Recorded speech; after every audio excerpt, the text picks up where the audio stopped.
vou te dizer uma coisa que eu não sei se você já ouviu. A Bíblia não foi escrita para ser lida. Não existe cultura letrada no mundo do Antigo Testamento. É cultura oral. Quando eles escreviam, eles emulavam no texto o modo de você falar. A gente já tem uma cultura letrada e uma cultura escrita. Letrada e escrita. Falada é completamente diferente.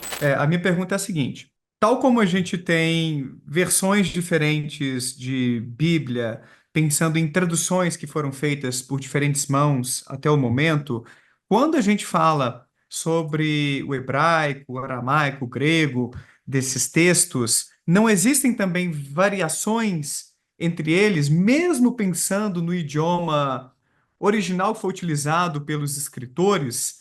Ou não, quando você olha para esses materiais a partir desses idiomas, as variações são ínfimas e desprezíveis. Enfim, você parte de qual versão, se existem algumas versões, de qual Bíblia?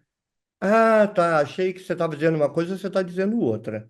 Tá. A primeira decisão que um tradutor tem que fazer é escolher o texto básico. O meu texto básico é a cadeira de dentista do pesquisador de Bíblia no mundo, que é o texto crítico. Bel, ah, deixa eu ver se eu estou vendo ela daqui. Ah lá, pega para mim a Bíblia Sacra. Isso. Aí, essa. Essa aqui é a cadeira. Você está vendo aí? Tá, né? É a cadeira de dentista de um exegeta da Bíblia. Isso aqui é a Bíblia inteira, produzida pela Sociedade Bíblica da Alemanha. Aqui tem dois materiais: a Bíblia Hebraica Stuttgartensia, que é o texto hebraico, esse aqui, é o texto crítico internacional. A Sociedade Bíblica da Inglaterra produz um também, aliás, é anglófono, né? Vai querer fazer o dele, né?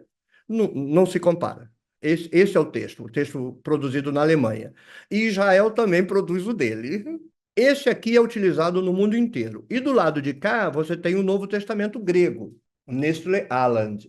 Ah, para você ter uma ideia da complicação, o texto hebraico, nós temos três manuscritos completos, mais ou menos do ano 1000 depois de Cristo. O Antigo Testamento existe. O problema é que há variações sutis de um para o outro. Então, o que que este material faz? Imprime aqui o manuscrito de Leningrado, e está vendo essa nota de rodapé? Ele informa a você todas as variações que tem no sinaítico e no outro manuscrito, que são três principais. Além disso, as variações do manuscrito de Qumran, Septuaginta, etc. O Novo Testamento, que esses pastores, deixa eu ficar quieto, deixa eu me controlar, falam que é Bíblia inerrante de Deus, não existe. O Novo Testamento não existe. Nós só temos o Novo Testamento na Vulgata. O texto grego sumiu.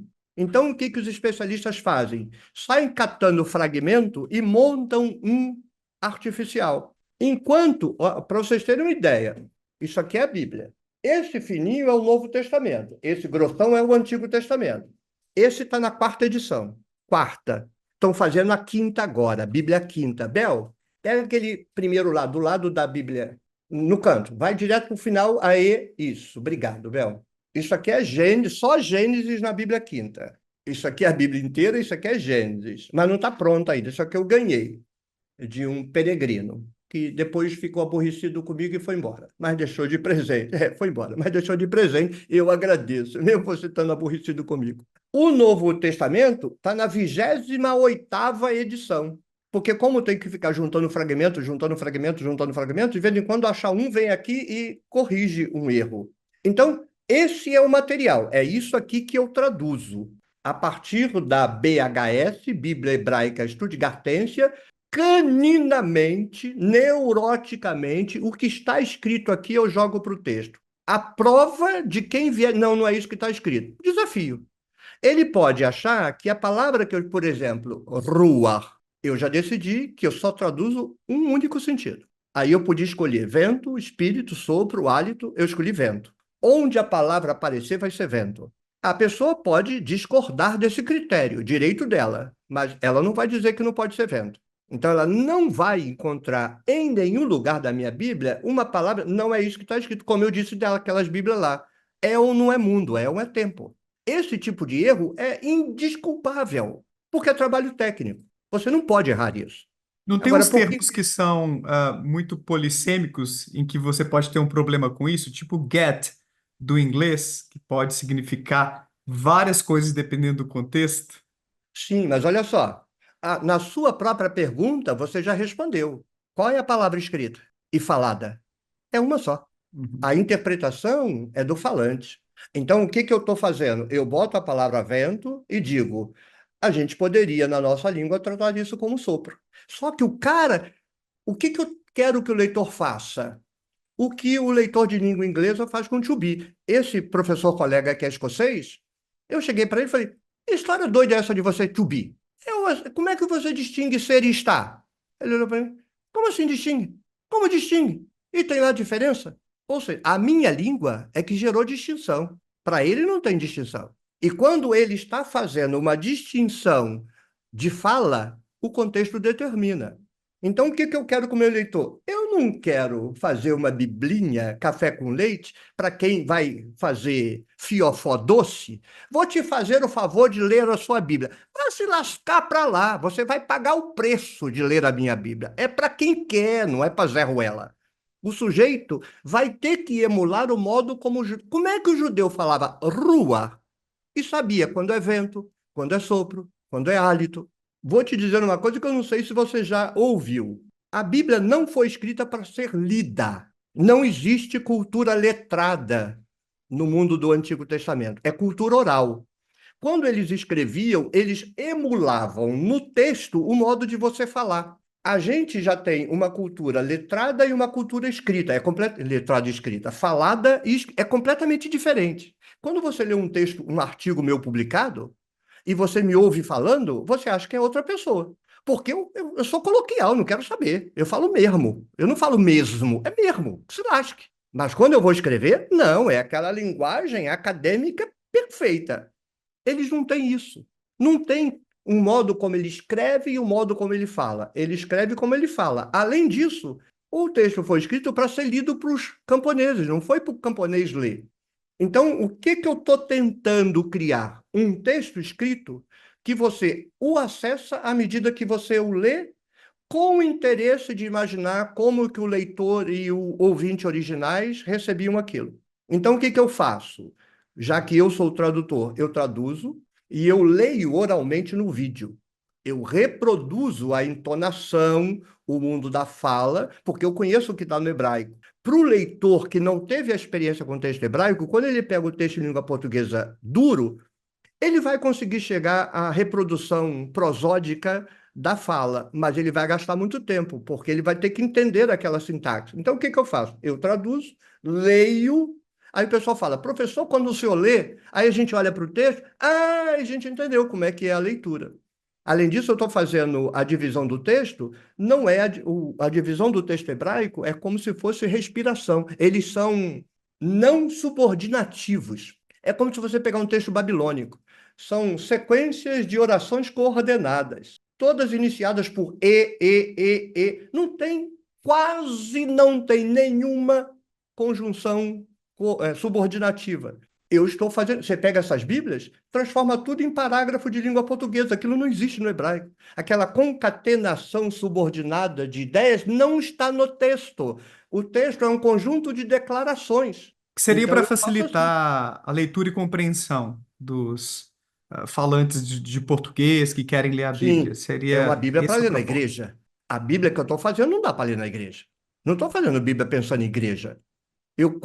Eu fiquei pensando, assim, eu vou falar lá no Gontijo que eu estou fazendo uma Bíblia para ateu ler. Não, eu não estou fazendo uma Bíblia para ateu ler. Eu estou fazendo uma Bíblia para o Oswaldo do seminário ler. Eu estou me dando um presente.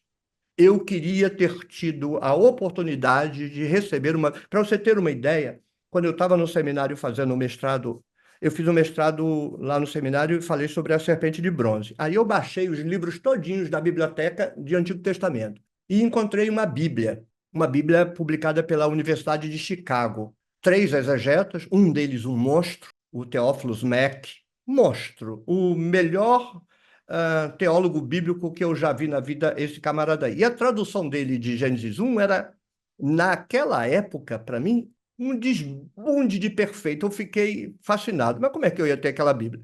Recentemente eu a comprei. Aí eu fui ler. Frustração. Frustração completa. Porque uma coisa é você ler quando você não tem domínio, outra coisa é você ler quando você domina. Aí você só consegue ver os erros, porque a virtude não tem mérito. O demérito é errar. A minha obrigação é entregar um texto perfeito. Isso não é mérito. Eu não posso errar. Então, o que eu quero produzir vou usar assim alguns adjetivos, uma Bíblia absolutamente inédita, não tem nada parecido no mundo, não tem. A coisa mais perto que se pode chegar é isso aqui, que é o Shuraki, é a única tradução que eu estou checando, em que nenhum tradutor fique ofendido. Mas quando eu termino de fazer a minha tradução do verso, eu venho aqui e vejo o que o Shuraki fez. Algumas vezes eu fico rindo. Os caras não vão saber a malandragem do Shuraki, mas eu sei. Ele já morreu, tanto faz. Os comentários, quando é comentário assim, essa planta é essa planta, esse bicho é esse bicho, ótimo. Quando é comentário da Bíblia, não vou falar nada, porque o cara já morreu. Mas não vale nada. É rabino puro fazendo alegoria da Bíblia. O cara acredita em Moisés no deserto, para você ter uma ideia. Mas a tradução eu tenho dito isso nos vídeos. Você pode ser um fundamentalista, mas você pode traduzir direito. É uma questão técnica. Aqueles caras não traduzem porque, se traduzir o que está escrito, não vende a Bíblia. Tem uma Bíblia da Sociedade Bíblica Brasileira, não, Imprensa Bíblica Brasileira, que na época era melhores textos. Os pastores ligavam mandando recolher a Bíblia, porque senão eles nunca mais compravam. Porque começou a botar informação. Esse versículo não está nos melhores textos. Começou a dizer que tinha versículo que foi acrescentado. Os pastores ligam para a editora: olha só, tira isso, ou eu vou fazer movimento. Então, por que eles não fazem? Porque são vítimas do processo. Alguns deles saberiam traduzir certo, mas a Bíblia não vai vender. Basta um padre desse, de comunidade, como é que na Igreja Carismática Católica, vai lá para a Vida Nova, não sei das quantas. Esta Bíblia é do demônio. A editora vai à falência. Eu tenho uma Bíblia de estudo arqueológica da NVI, e aí tem as notas de rodapé com várias referências, comentários e tal. Pode não ser das melhores de tradução, não sei, depois você pode comentar, mas ela traz esses tipos de informação que podem assustar muitos crentes.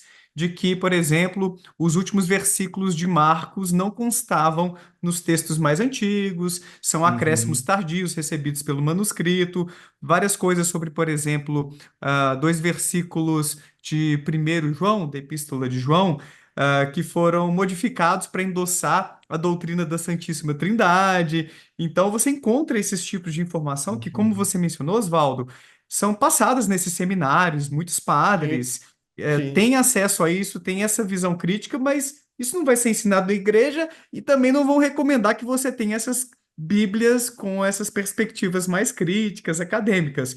Mas, pelo Uhum. que eu estou entendendo, o seu trabalho é ainda mais desafiador do ponto de vista de levar um questionamento do que está entrando nas nossas casas com esses É, o, materiais, né?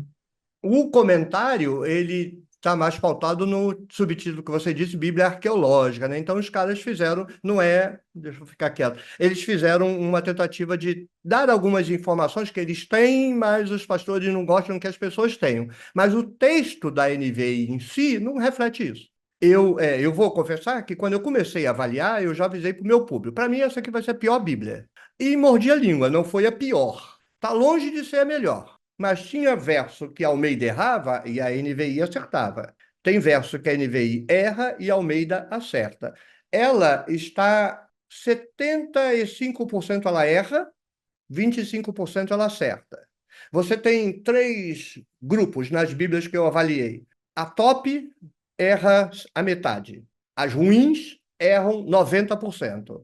A NVI está ali no meio, junto com algumas católicas, que erra 75% daqueles 30 versos que eu separei. Às vezes eu me surpreendo. Às vezes você pega uma Bíblia como a Ave Maria, que está lá embaixo, mas num versículo ela acerta. Mas por quê? Não é uma pessoa, é uma comissão. Eu estou fazendo sozinho o que nessas Bíblias é comissão de 10, 30 pessoas fazendo.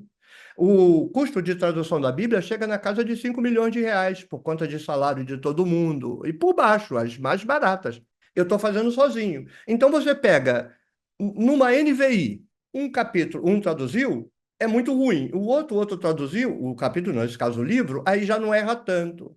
Mas a NVI não é a pior Bíblia brasileira. Repito, para a igreja não tem Bíblia pior. Qualquer Bíblia para a igreja está ótimo. Para a pesquisa, a NVI não seria pior, mas eu não recomendaria ela. Eu recomendaria para quem quiser brincar, Jerusalém, Tebe, Pastoral. Tebe não, separa Tebe. Jerusalém, Pastoral, Vozes, porque são católicas. Pega Tebe, porque ela é ecumênica, e pega uma evangélica. E aí se benze. Para pegar a evangélica, pega Almeida Clássica. Não pega invencionista, pega Almeida Clássica. Agora, vai ter lugar que a Almeida Clássica errou e uma invencionista acertou. Você não vai pegar a Testemunho de Jeová, mas ela acerta algumas coisas e nessa de Hebreus ela é a única que acertou. Então não tem como você chegar a um acerto, não. Mas para que a pessoa vai aprender hebraico e grego? Não é inútil, né? Não precisa. Quem está na igreja, o que o pastor pregar está ótimo. Então eu Oswaldo, quero uma Bíblia que seja inédita. ah, Deixa eu só falar uma última sim, coisa sim, sim. sobre esse trabalho que eu estou fazendo. Lá no capítulo tem um botão, porque eu não tenho revisor. Você imagina o risco que eu decidi correr. Eu publico sem revisão. Eu faço a minha revisão. Você deve entender o risco que a gente corre, porque você olha, não vê o erro, porque você está com vício de olhar. Aí eu publico, lá tem um botãozinho específico para a pessoa apontar erro. Então, ela lê a tradução, lê as notas, e aí manda uma mensagem para eu ir corrigindo. Tem 3 pessoas que sistematicamente leem o capítulo, apontam os erros. Até assim, o parênteses foi aberto, não foi fechado. O pessoal se engaja. Então, Que é uma legal. Bíblia que está sendo auditada pelo público antes de ser lançada. Está sendo, nunca aconteceu, Muito interessante. nada parecido com isso, não. O público pode chegar e dizer, isso aqui está errado. Um menino, por exemplo, não sabe hebraico. Ele falou, professor, o senhor não botou Elohim no verso tal. Cadê Elohim do verso tal? Porque ele foi lá no Elohim, ele sabe identificar. Aí ele foi olhando no texto hebraico, não viu Elohim. Aí eu fui lá e comi. Tinha comido a palavra Elohim. E aí eu corrigi. Então o pessoal corrige língua portuguesa, corrige diagramação. Está sendo um processo de auditoria pública, sem que o pessoal me condene por isso, sabe? Se tiver errado, eu corrijo. Tá bacana. Que legal, Oswaldo. O pessoal está fazendo várias perguntas aqui, mandaram muitos superchats. Pessoas que têm canais aqui no YouTube, inclusive, o Fábio Sabino, o Dois Dedos de Teologia. Já vou ler tudo para vocês, gente. Calma aí. Já vou ler os superchats para o professor Oswaldo responder. São mais de 1.000 pessoas já na live. Fiquei sabendo que o professor Oswaldo vai fazer uma live no final do mês para atingir 1.000 pessoas ao vivo. Então, todos que estão assistindo, já se inscrevam lá. Bora dar uma força para o trabalho que ele tem feito em seu canal. O link está aí embaixo. Qualquer coisa, corre lá, se inscreve e volta para a gente acompanhar, porque está muito legal e tem mais uns tópicos para a gente abordar aqui. E aí, bom ou não, aqui é o Daniel Gontijo. Espero que você tenha curtido esse corte. Clica aqui para ver a live completa lá no meu canal principal e para ver mais vídeos nessa pegada. Não deixa de se inscrever por lá e por aqui também. Um abraço, tchau!